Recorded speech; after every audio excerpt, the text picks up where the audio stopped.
박근혜가 세월호 참사 당일 초반 7시간 동안 대체 뭘 했는지 알아내기 위한 노력을 방해한 것, 조사 책임자 임용도 못하게 한 것, 조사할 공무원도 파견하지 않은 것, 연장도 못하게 한 것.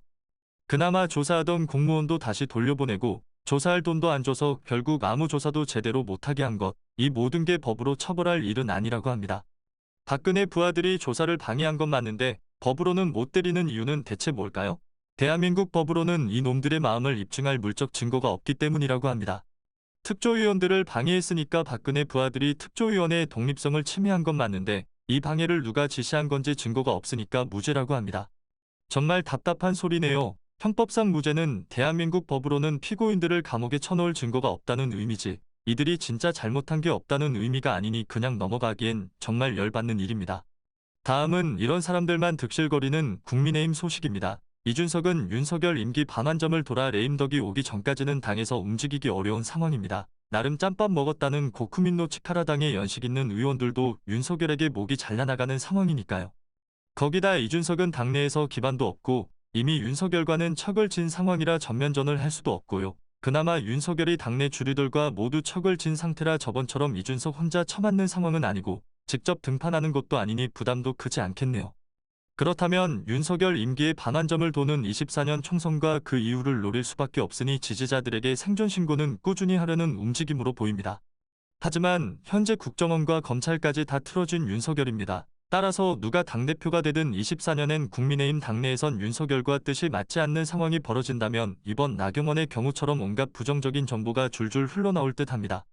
코로나 이후 최대 규모의 한미연합훈련이 실시됐죠. 우리 장병들 이 추위에 훈련하느라 정말 고생이 많습니다. 솔직히 저 엄청난 규모의 훈련은 단지 북한 하나만을 대상으로 하기엔 너무 강력하죠. 미국은 북한에겐 적대적 의도 없다고 했습니다. 그럼 저 강력한 훈련의 대상은 아마 대만을 노리는 중국일 겁니다. 그렇지 않고서야 미국이 일본을 낀 한미일 군사협력 관련 협의 시기를 훈련에 앞서 먼저 상의할 이유는 없으니까요. 북한은 냉전 시대부터 중국과 소련 사이에서 지들에게 필요한 걸 계속 챙겨왔으니 이번 한미훈련도 두 강국 사이에서 줄타기 한번 잘해보라는 미국의 메시지로 받아들이는 게 여러모로 좋을 겁니다. 다음 경제입니다. 금리 경제의 핵심인 미국 금리가 0.25%포인트 올랐습니다. 미국의 고용이 워낙 튼튼해 미국인들이 쓸 돈이 충분하니 물가 상승률 좀 꺾인 걸로는 인플레이션이 둔화됐다고 보기 힘들다고 합니다. 이후 금리 인상은 물가 하락 정도에 따라 결정될 가능성이 높습니다. 이에 따라 우리나라 금리도 영향을 받을 겁니다.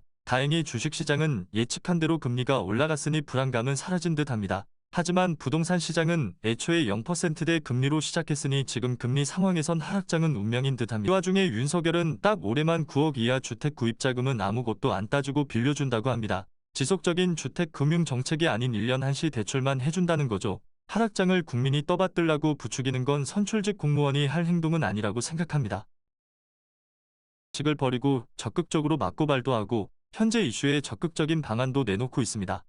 물론 그 중엔 독특한 토론 모임이나 만드는 의원들도 있습니다. 웃긴 건 모임은 만들었지만 명단 공개는 부끄러워합니다. 자기한테 좋은 말 하면 지지자고 쓴소리 하면 팬덤이라고 하면서요. 그냥 깔끔하게 나 민주당의 길 맞다, 아니면 아니다 말을 합시다. 소신에 따라 정치하고 그에 맞는 정치적 책임을 집시다. 잘못했으면 돌이키면 되니까요.